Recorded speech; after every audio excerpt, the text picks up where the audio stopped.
to prove the obvious truth. "Hands up! Step away from the vehicle!" Terence Braxton froze, his car halfway inside his garage, headlights still glowing against the white paint of his two-story house. A minute ago he had been thinking about dinner, leftover barbecue ribs he'd been looking forward to all day. But now 4 police cruisers blocked the end of his driveway, officers standing behind open doors with their hands hovering over their holsters. He blinked, disoriented, his first thought not even fear, but confusion. How could this be happening in front of his own home, his own garage, his own car?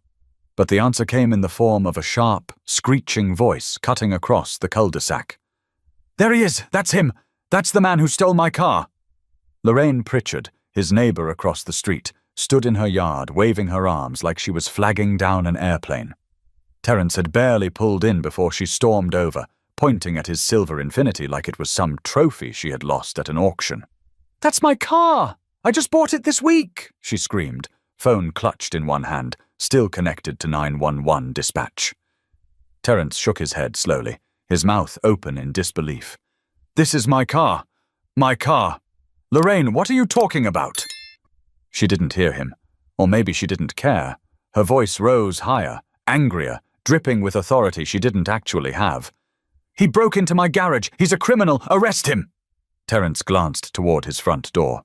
His 14-year-old daughter, Simone, had stepped outside, her phone already recording. Her eyes darted between the officers and her father, wide and trembling. "Dad," she whispered, barely loud enough for him to hear.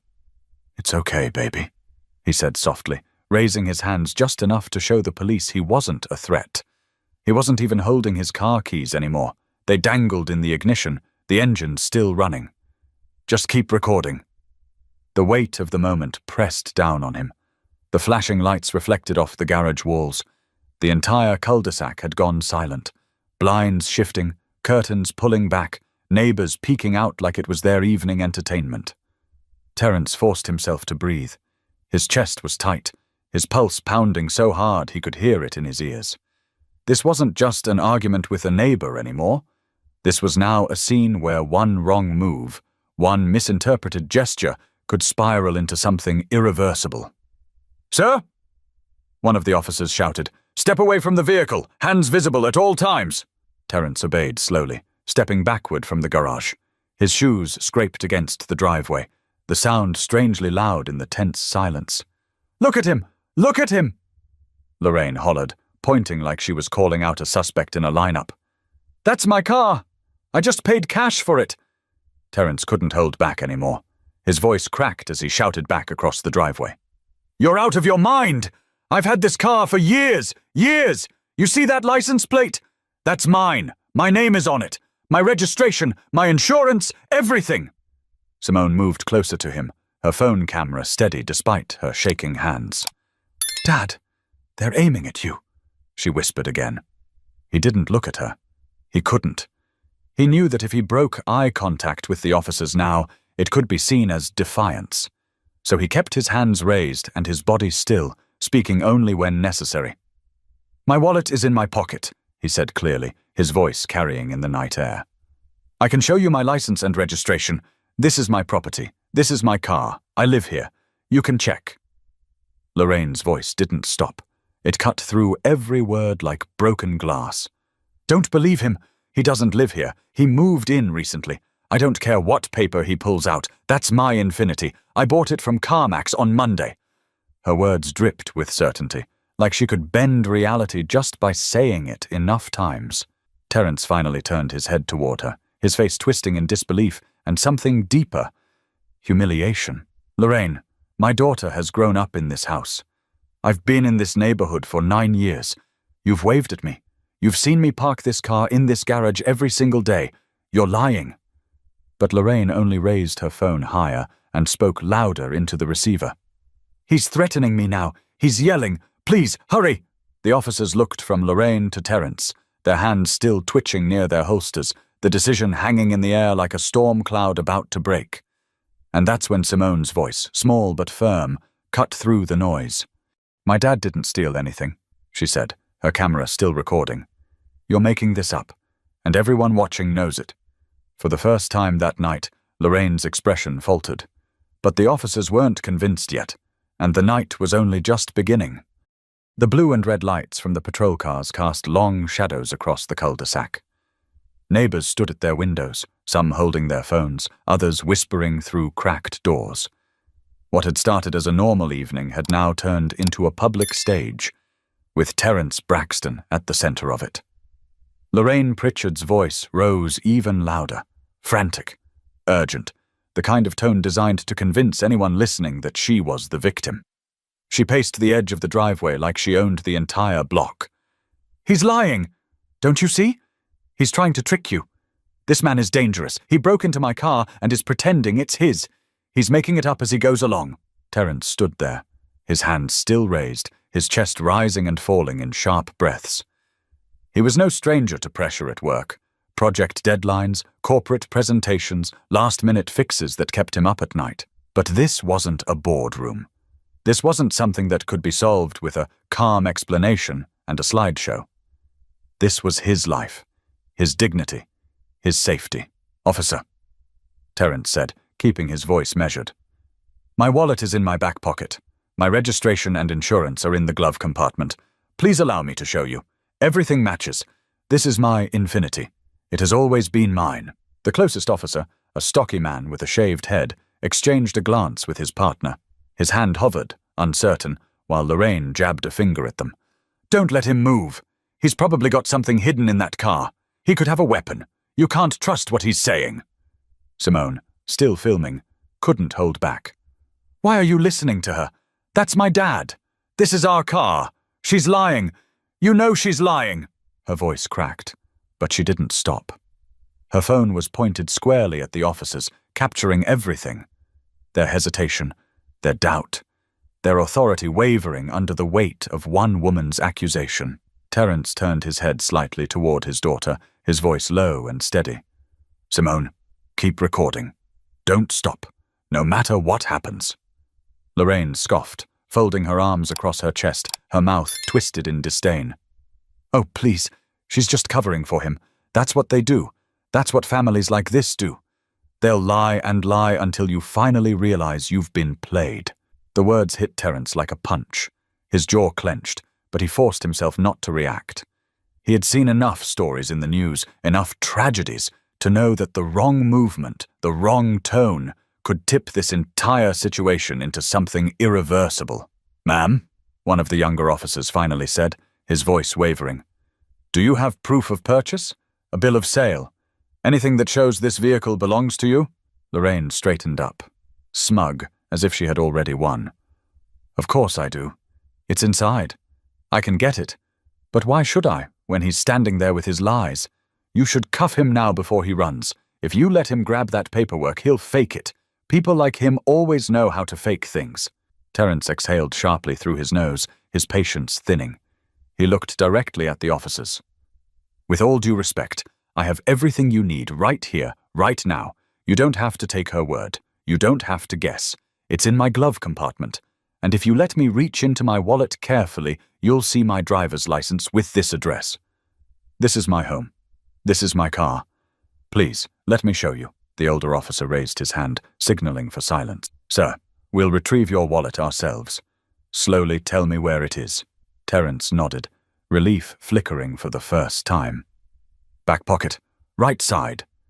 The officer walked forward cautiously, removed the wallet, and pulled out Terence's license. He held it up under the cruiser's spotlight. The name, the address, everything matched. But before anyone could breathe easier, Lorraine's voice tore through the air again. "That proves nothing. He could have made that card. Do you know how easy it is to fake a license? Don't you see what's happening? You're falling for it." Terence laughed bitterly, shaking his head. "Are you serious? You think I faked an entire state-issued ID just to park in my own driveway?" Lorraine's lips curled. "I wouldn't put it past you." The younger officer shifted uncomfortably. He glanced back at his partner, then at Simone, then at Lorraine, whose face had grown red with fury. The tension was thick enough to choke on. Simone spoke again, her voice steadier this time. "You've seen us here every day. My dad's car has been parked in this garage since I was a kid. Why is she the only one you're believing?" The older officer rubbed his forehead, clearly frustrated.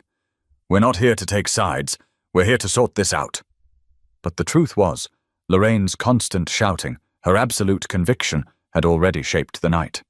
Even with Terrence's license in hand, doubt lingered in the air like smoke. Terrence looked at the officers, then back at Lorraine, his voice low, his words deliberate. "You're doing this because you want to. Not because you believe it. You want to humiliate me. In front of my child, in front of everyone. But you can't erase the truth," Lorraine sneered, tilting her head. "We'll see." But the flashing lights kept burning against the garage walls, and no resolution was in sight yet. The standoff had reached a boiling point.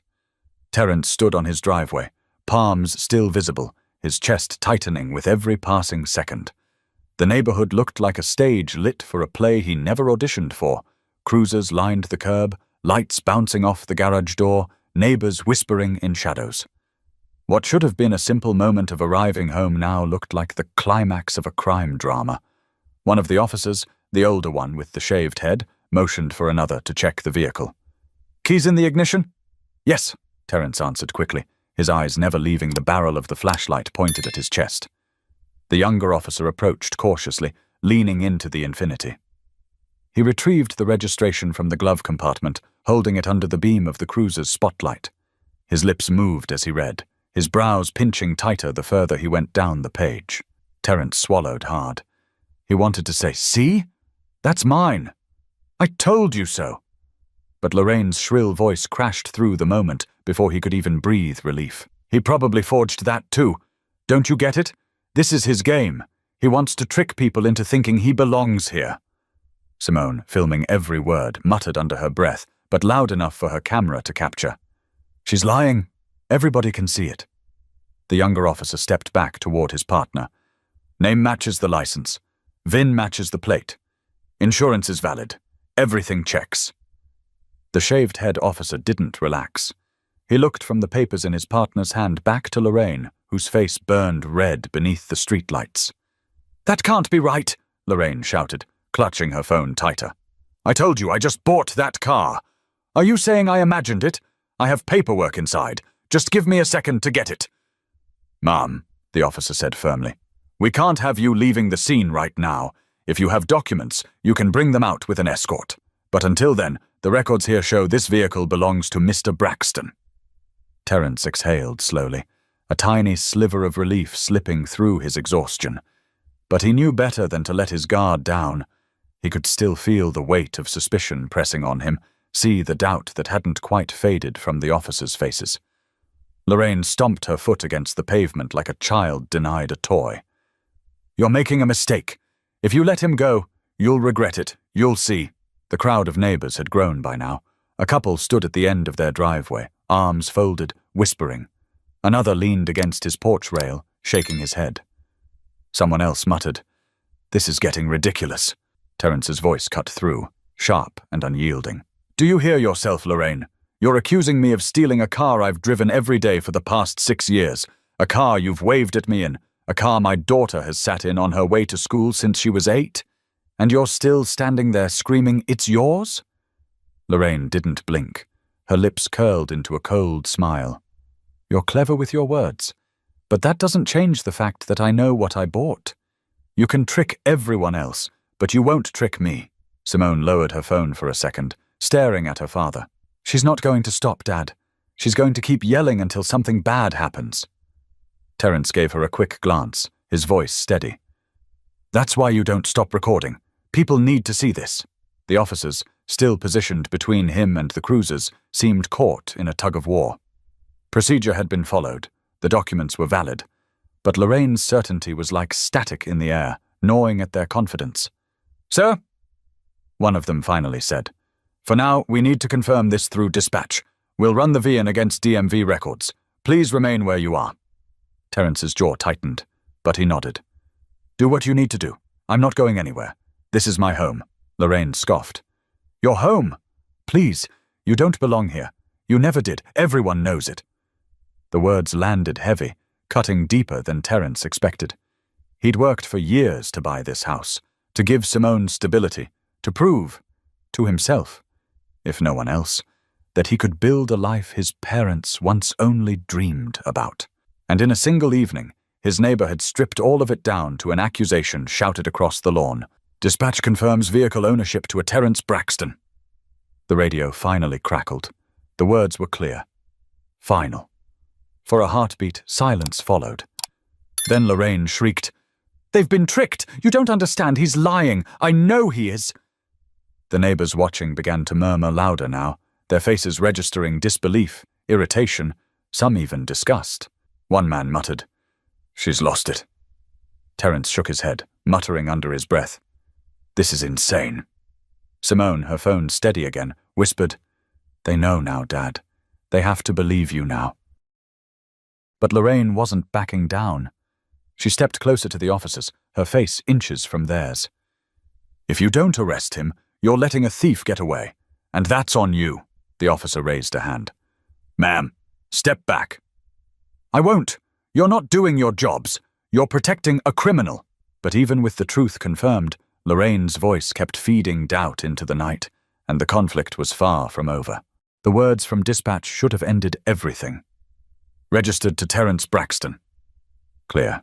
Undeniable. But instead of relief washing over the scene, the tension only deepened. Lorraine Pritchard wasn't the type to back down, not when her pride was on the line. "Do you hear yourselves?" she barked at the officers, her voice cracking.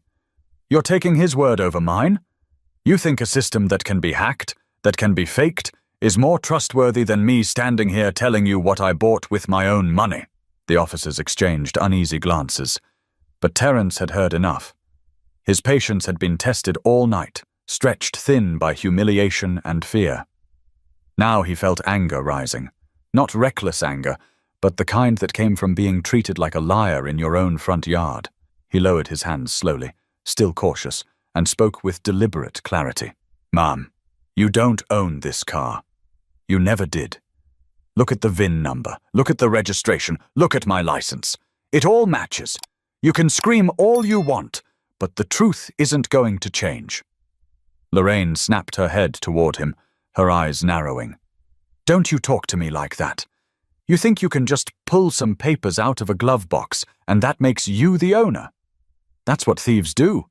They're always ready with a story, always prepared to make it sound believable." Simone, still filming, couldn't hold back. "So what? You think my dad went out and got fake plates, fake paperwork, fake insurance, and a fake ID? Just so he could pull into the same driveway he's been using since before I was even in middle school?"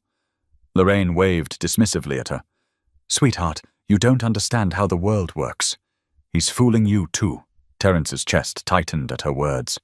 He stepped forward slightly, enough to make his voice carry, but not enough to alarm the officers. "Don't you dare patronize my daughter. She's smarter than this entire circus you've created tonight, and she knows the truth because she's lived it." One of the younger officers cleared his throat, holding up the registration like it was the final word. "Ma'am, unless you can produce paperwork showing you own this specific vehicle, matching VIN, matching plate, your claim doesn't hold up." Lorraine's face twisted, her lips trembling with fury. "I don't need to show you anything. My word should be enough." The older officer shook his head firmly. "That's not how this works. The documents here are valid. Until you provide evidence, Mr. Braxton is the lawful owner." The neighbors began murmuring louder now. A couple whispered to each other on the porch across the street. Someone muttered, "This is embarrassing." Another said, "She's making a fool of herself." But Lorraine only doubled down. "You're all blind. You're all being played. You'll regret ignoring me when the truth comes out." Terence finally let his frustration spill out, his voice sharp but steady. "The only one playing anyone here is you, Lorraine. You've dragged the police into this, terrified my daughter, humiliated me in front of half the block, all because you couldn't handle seeing me drive a car you wanted. Admit it, that's all this is. You saw me in something nice and decided it couldn't belong to me." Lorraine's eyes flickered, just for a moment, like she'd been exposed. But then her face hardened again, and she lifted her chin. "That's not true. I told you I bought this car. You'll see when I get my papers." The officer stopped her before she could move. "Ma'am, you're not leaving the scene. If you can provide paperwork later, do so at the station. But for tonight, this matter is closed." Her mouth dropped open. "Closed? You're letting him get away with it?" Terence let out a short, bitter laugh. "Get away with what? Living in my house? Parking in my garage? Being who I am?" Simone lowered the phone just enough to wipe her cheek with her sleeve. Her voice wavered as she spoke. "Dad, please, can we just go inside?" He looked at her, his face softening. "In a minute, sweetheart, almost done." Then he turned back to the officers, his voice calm but edged with exhaustion. "Are we finished here? Or is she going to keep yelling all night while I stand out here proving who I am over and over again?" The officers hesitated, their authority fraying under Lorraine's persistence. She still shouted, still demanded, still insisted. Her cries filled the cul-de-sac, bouncing off houses and rattling the air. Terence stood there, a man forced to defend the obvious truth, while Lorraine clung to her accusation like it was her last shred of power. But the night wasn't ready to quiet down yet, because her refusal to let go would ripple straight into the heart of his family. The officers had their proof. The registration matched. The VIN matched. Dispatch had confirmed everything. By all logic, the confrontation should have ended right there, but Terence could feel it in his bones. Lorraine wasn't going to let go. And worse, Simone was watching it all play out in real time, her phone in one hand, her childhood innocence slipping through the other. She stood on the driveway steps, her face pale under the flashing patrol lights. Her voice cracked as she whispered again, "Dad, can we please go inside? Please." Terence's eyes met hers for a moment, and he saw what he'd been trying to protect all along. Fear. Real fear. Not the kind that comes from a scary movie or a nightmare, but the kind that digs in deep because you realize the world can turn against you in an instant. "Stay strong, baby girl," he said softly, enough for her camera mic to pick it up. "I need you to keep recording. You're braver than you think." But Lorraine's shrill voice drowned him out. "She's just a child. She doesn't know what she's filming. This is all staged. He told her to do this. Look at him, using his daughter as part of the scam. Pathetic." That was enough to make Simone's trembling stop. She lifted the phone higher, her voice sharp and steady now. "Don't talk about my dad like that. Don't you dare." The neighbors watching from their porches seemed to stir at that. A few even shifted uncomfortably, as if realizing the absurdity of the spectacle. But the officers still looked caught between protocol and the chaos unfolding. Terence took a breath, then spoke directly to the police. "You've confirmed the paperwork. You've confirmed the records. So why am I still standing here like a suspect in front of my daughter? Why am I still being treated like I don't belong in my own driveway?" The younger officer avoided his eyes, glancing instead toward Lorraine, who had now planted herself firmly in the middle of the cul-de-sac, arms crossed like a barricade. "Because," she snapped before the officer could respond, "I'm telling you the truth. I wouldn't make this up. He's lying to everyone, and you're too scared to admit it." Simone's voice wavered as she stepped forward. "You're scaring me. Do you even care about that? You're screaming at my dad when he hasn't done anything. You're making him stand here like he's a criminal. And for what? For a car that isn't even yours?" The silence that followed was heavy. The officers shifted, uneasy. Lorraine scoffed, rolling her eyes. "She's dramatic, just like him, always playing the victim." Terence clenched his fists, forcing himself to stay composed. "Enough, Lorraine. You've made your accusation. The facts don't back you up. And now you're dragging my child through this. Look at her. Look at the fear you've caused. What kind of person does that?" Lorraine didn't answer, but her jaw tightened, her chest heaving with fury she couldn't put into words. The officer holding the paperwork finally stepped forward, his tone sharper now. "Ma'am, we've checked everything. The car belongs to Mr. Braxton. There's no basis for further accusation tonight. If you believe otherwise, file a report and provide your documentation. But this stops here." Lorraine's face twisted, her voice shrill. "You'll regret this. You'll all regret this." Simone lowered her phone slightly, her breathing ragged. She looked up at her father, eyes glassy with unshed tears. "Dad, why do they believe her? Why don't they just—" "Stop her." Terence crouched down slowly, ignoring the officers and Lorraine for a moment, focusing only on his daughter. Sometimes people scream louder than the truth, and sometimes the people who should know better let themselves listen. But you You know the truth, and that's what matters tonight. Simone blinked, her lips trembling. I don't want you to get hurt. I won't, he said firmly, placing a hand over his chest. Not while you're watching. Not while I have to be strong for you. The officers, caught in the middle of father and daughter, shifted uneasily again. One muttered something about wrapping this up, but Lorraine's voice came back like a whip. You think this is over? You think you get to walk away like nothing happened? No. I'll call the HOA board. I'll call the city. I'll make sure everyone knows what you're doing. You don't belong here. And I'll prove it. Simone turned toward her, her phone still recording. Everyone already knows what you're doing, and they're watching you embarrass yourself. For the first time, Lorraine faltered. Her face twitched, her eyes darted toward the gathering neighbors.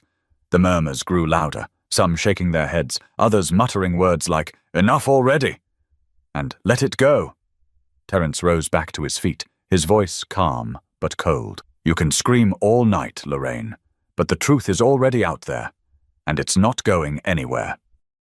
But even as the officers prepared to close the scene, the damage was already done, especially to Simone, who would carry the weight of this night far longer than anyone realized. The police radios had gone quiet, the paperwork had confirmed the truth, but the tension still lingered over the street like fog that refused to lift. Terence could feel the weight of every set of eyes watching. Curtains pulled back, phone cameras glinting in the dark, whispers bleeding across manicured lawns.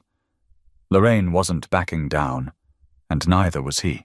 But now the neighborhood itself began to fracture, voices rising from porches and driveways, opinions spilling out like gasoline near an open flame.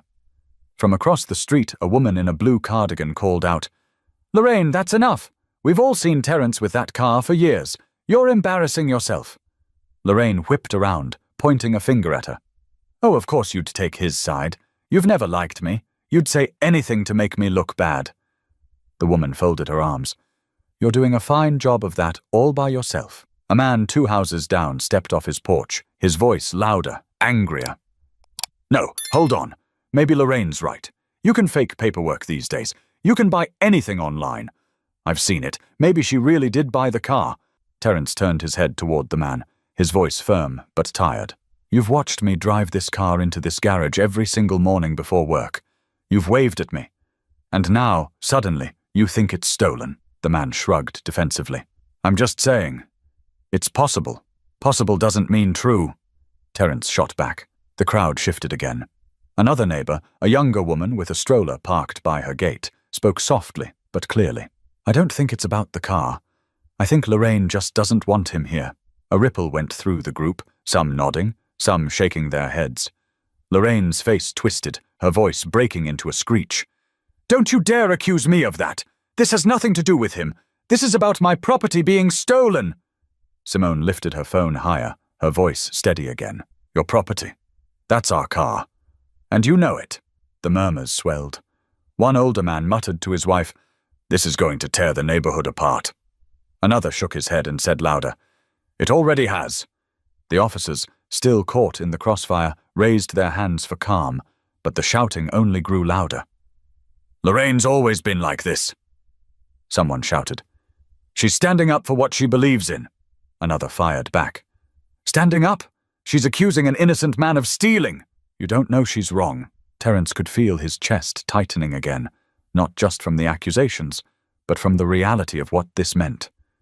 This wasn't just about Lorraine. This was about neighbors he'd mowed lawns next to, waved at during morning jogs, shared 4th of July fireworks with. People he thought knew him, trusted him. And now, at the first shout from one person, they were split down the middle. He raised his voice above the noise. "This isn't just about me anymore. This is about what kind of community we want to be. Do you really want to live in a place where one accusation, no matter how absurd, is enough to put your neighbor in handcuffs?"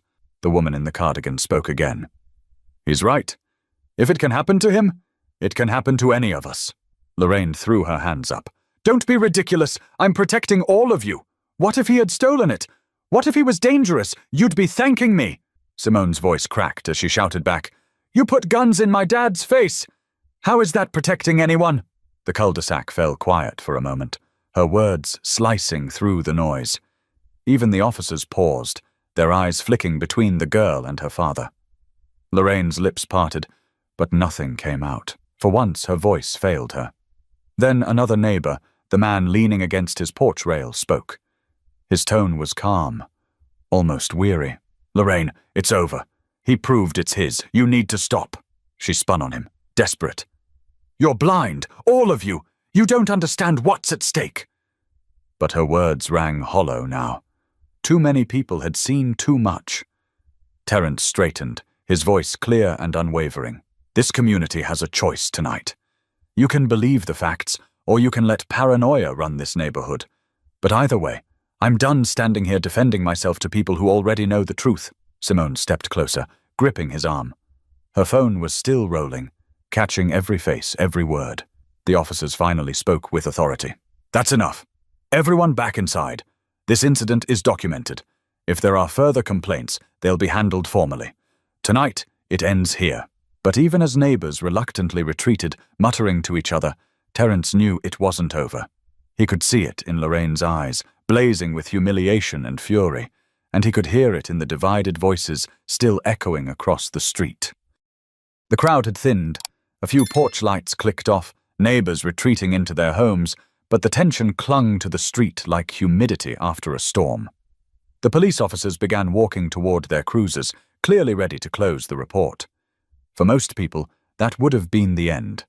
But Lorraine Pritchard wasn't most people. She stood in the center of the cul-de-sac, fists balled, chest heaving, her phone still clutched like a weapon. The embarrassment of being doubted, of losing ground in front of neighbors she lorded over as HOA president, had twisted into something sharper. "You think you've won," she spat, her voice raw. "But you haven't. Not even close." Terence exhaled, rubbing the bridge of his nose. He had spent nearly an hour being treated like a suspect, his daughter forced to witness it. He just wanted to get Simone inside, shut the door, and leave this nightmare behind. But Lorraine's words stopped him. "Lorraine," he said, his voice tired but edged with warning. "You need to stop. It's over. You've made your accusations and they didn't hold up. Go home." Her laugh was bitter, jagged. "You really think a piece of paper means anything? You think flashing your little documents and IDs changes the fact that I know the truth?" Simone, still gripping her phone, finally snapped. The truth is you lied, and you almost got my dad killed for it." Her words hung in the air like a slap. Neighbors who had lingered at their windows flinched. Even the officers paused near their cars, looking back. Lorraine's face tightened. She jabbed a finger at Simone. "Don't you dare talk to me like that, young lady." Terence's voice sharpened instantly.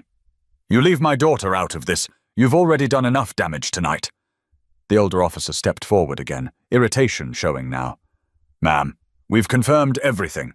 You've made your report, but the vehicle belongs to Mr. Braxton. That's the end of it." But Lorraine shook her head violently, her hair falling loose around her face. No, I won't let it end here. You don't understand what's at stake." Terence raised an eyebrow. "What's at stake, Lorraine? Your pride? Your reputation? You called the cops on your neighbor because you couldn't accept the truth. That's all this is." Her eyes flashed. "You think you're so clever, but I'll get the board involved. I'll call a special meeting if I have to. We'll review your residency. We'll look into how you bought this house, into your finances. I'll make sure the whole neighborhood sees what kind of man you really are." The words struck Terence like ice, not because he had anything to hide, but because he knew the kind of power she wielded in the neighborhood. HOA letters, fines, nuisance complaints. It might sound petty to outsiders, but here it could ruin daily life. Simone let out a shaky breath, her voice trembling but firm. "Why are you doing this? Why can't you just admit you're wrong?" Lorraine turned on her with a sneer. "Because I'm not wrong. You'll see. Everyone will see." The younger officer finally raised his voice. "Ma'am, that's enough. You've been given a warning. If you continue making false claims, you could face consequences. I suggest you go back inside before this escalates further." For the first time that night, Lorraine hesitated. Her bravado cracked slightly under the weight of authority, but she wasn't ready to give up. She pressed a hand against her chest, her voice dripping with self-righteousness. I'm just trying to protect this neighborhood. If none of you appreciate that, then maybe you don't deserve it. Terence shook his head, his voice low but carrying across the street. Protecting people doesn't mean terrorizing them. It doesn't mean humiliating them in front of their children. What you did tonight wasn't about safety. It was about control. The murmurs from the remaining neighbors grew louder, sharper. He's right, someone whispered. She's gone too far, another muttered. This is the last straw. Lorraine heard them, and her face drained of color. For years she had wielded her HOA position like a sword, sending notices, dictating lawn heights, enforcing trash schedules. But tonight, in front of everyone, her authority was slipping. Simone's voice cut through again, soft but piercing. You can't take back what you did tonight. You showed everyone who you really are. Lorraine's lips parted, but no words came. For the first time, silence settled over her. The street no longer looked at Terence like a suspect. Their eyes were fixed on her. The younger officer folded the registration papers and handed them back to Terence. Sir, you're free to go inside. You've been cooperative. Thank you for your patience. Terence took them, his hands steady now. Thank you, officers. Then, turning to Lorraine, his voice was final. And as for you, you'll have to live with what you did. I hope you think about the damage you caused tonight, not just to me, but to my daughter. Lorraine stood frozen, caught in the spotlight of her own making, neighbors' stares heavy on her back. But even though the police were leaving, the fallout of this night was only just beginning, and the walls of the community itself were about to crack. The patrol cars finally rolled away, their red and blue lights fading into the distance. For the first time all evening, the cul-de-sac was quiet. No shouting, no sirens, just the faint hum of crickets in the distance. But the silence didn't feel peaceful. It felt heavy, like the air after a storm when you know more rain is coming. Terence placed a hand on Simone's shoulder.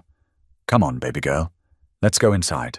She followed him reluctantly, her phone still in her hand, camera app still open, as if she didn't quite trust the night was over. He gently pushed the garage button, and the door rumbled shut, closing them off from the stares of neighbors who were still watching from behind curtains. Inside, the house felt different. The familiar living room with its warm yellow lamplight no longer offered comfort. Simone sank into the couch, hugging her knees, her phone resting beside her. She hadn't cried earlier, not in front of Lorraine, not in front of the police, but now her eyes burned, wet and unblinking. Terence sat down across from her, his hands clasped together, his knuckles white. For a long moment, neither of them spoke. The silence between them wasn't awkward. It was thick with the weight of what had just happened. Finally, Simone broke it. Dad, I thought they were going to hurt you. Her voice cracked, and tears slipped down her cheeks. They were pointing at you like you were a criminal. Terence swallowed hard, his throat dry. He wanted to tell her it had never been that serious, that she was safe, that everything was fine now, but he couldn't. He refused to lie to her. I was scared too, he admitted, more than I can explain. But I had to stay calm because you were watching. I needed you to see that panic doesn't solve anything, even when it's unfair. Simone wiped her cheek with the back of her hand. Why does she hate us so much? Why would she make something up like that? Terence leaned back, staring at the ceiling as if the answer might be written there. Sometimes people can't stand being wrong, and sometimes they can't stand the thought of someone else having what they don't think you deserve. Tonight wasn't about the car. It was about control. Lorraine wanted to prove she had the power to say who belongs and who doesn't. Simone frowned, her lips trembling. That's so stupid. You've lived here forever. You worked hard for this house, for everything. Why would anyone think you don't belong? Her words hit him harder than he expected. He looked at her, really looked at her. The teenager who had grown up under this roof, who had eaten breakfast at this table, who had waited at the bus stop in front of this driveway. Everything he had done, every late night, every sacrifice, had been for her. He leaned forward, his voice soft but firm. You're right. It doesn't make sense. But people like Lorraine don't care about sense. They care about control. And when they lose it, they lash out. Tonight was her lashing out, and we got caught in the middle. Simone hugged her knees tighter, whispering, "I wish I hadn't seen it. I wish I could forget." Terence's chest ached at her words. He moved to sit beside her, wrapping an arm around her shoulders. "I wish I could erase it for you too, but since I can't, all I can do is remind you of this. You saw the truth tonight. You saw how important it is to stand your ground, even when someone's trying to tear you down. You didn't run, Simone. You recorded. You spoke up. That's bravery," she sniffled, leaning her head against his shoulder. "I didn't feel brave. I felt small." He kissed the top of her head, his voice steady. "Courage doesn't mean you don't feel scared. It means you do what's right, even when you are scared." And that's exactly what you did. For the first time since they'd come inside, Simone's breathing steadied. She closed her eyes, letting herself lean into the comfort of his arm. Terence glanced toward the front window, the blinds still half open. He could see shadows moving across the street, neighbors still whispering, still dissecting the night's events. He knew tomorrow would bring more stares, more gossip, maybe even a meeting or two called by Lorraine to spin her side of the story. But right now, in this living room, none of that mattered. What mattered was the girl at his side and the lesson she would carry long after this night was over. He whispered, almost to himself, "They tried to humiliate us, but we're still here, together, and no one can take that from us." But while the night gave them a fragile moment of peace, the next day would show just how deep the cracks in the community had grown and how far Lorraine would go to protect her pride. The morning after the confrontation, the cul-de-sac looked the same, but it didn't feel the same. The lawns were still neatly trimmed, sprinklers still ticked rhythmically, kids still pedaled their bikes down the sidewalks, but beneath it all, something had shifted. Terence felt it the moment he stepped out to grab the newspaper.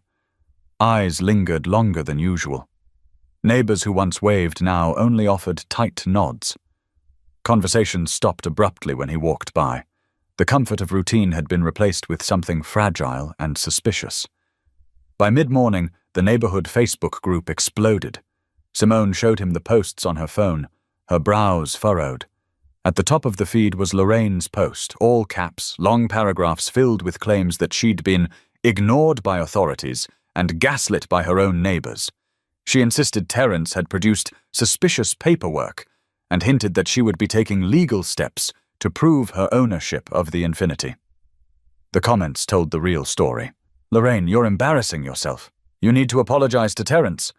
She was just trying to keep the neighborhood safe." "No. She called the cops on a man in his own driveway. That's not safety. That's harassment."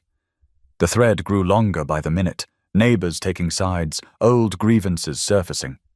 Someone brought up the time Lorraine fined a family for leaving holiday lights up too long. Another mentioned how she once ordered a family to repaint their shutters because the shade of blue wasn't within the guidelines. Simone read them out loud, her voice a mix of disbelief and frustration. "Dad, people are finally seeing her for who she is. Look at this one. She's been power-hungry for years, now it's catching up to her."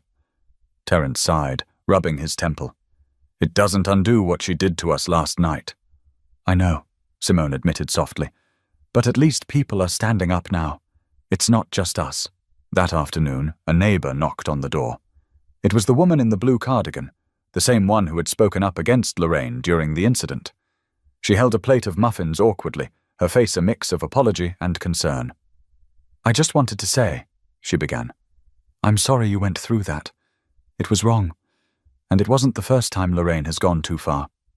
People are talking about calling for her resignation from the HOA board." Terence blinked, surprised.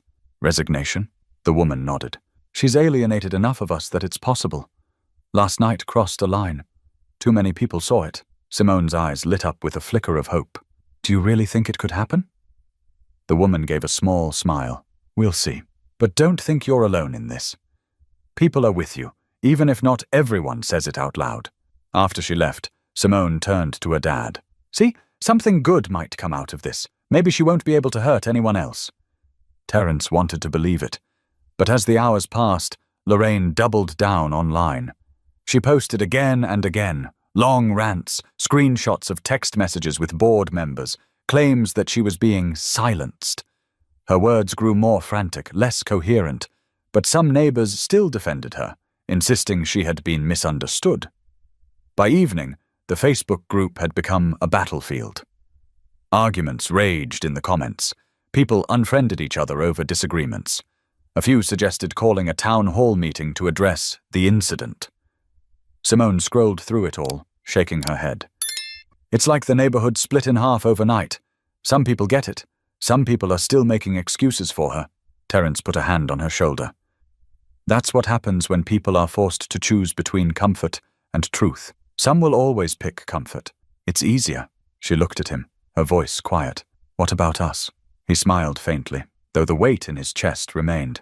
We don't have that luxury. We live with the truth. That night, as he sat on the porch with the plate of muffins untouched beside him, Terence thought about how quickly everything had shifted. For 9 years, this neighborhood had been his sanctuary. Now it felt like a chessboard where every move was being watched, judged, twisted.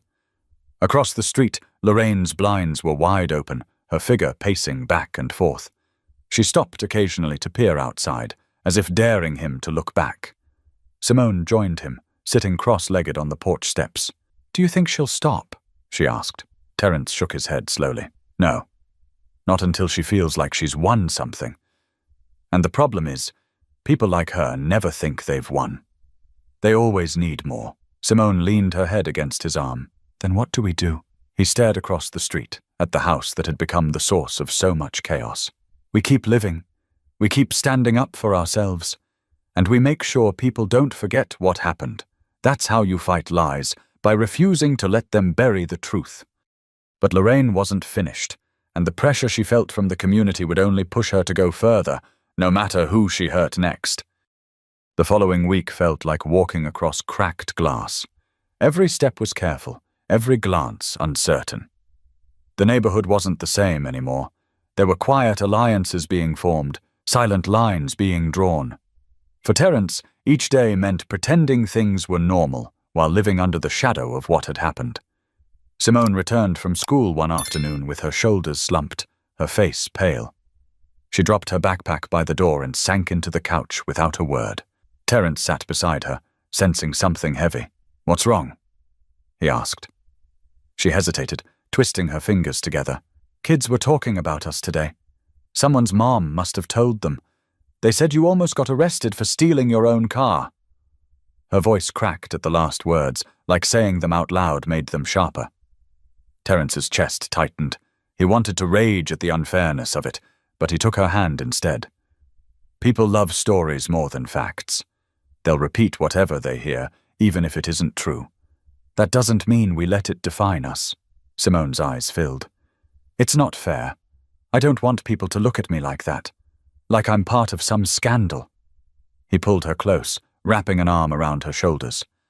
I know, but you have to remember something. Truth doesn't need defending every second. It stands on its own, even when people twist it. Our job is to live in a way that makes the truth undeniable. And last week, you helped do that.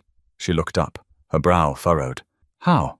By standing there, by recording, by speaking up when you were scared. People saw that, Simone.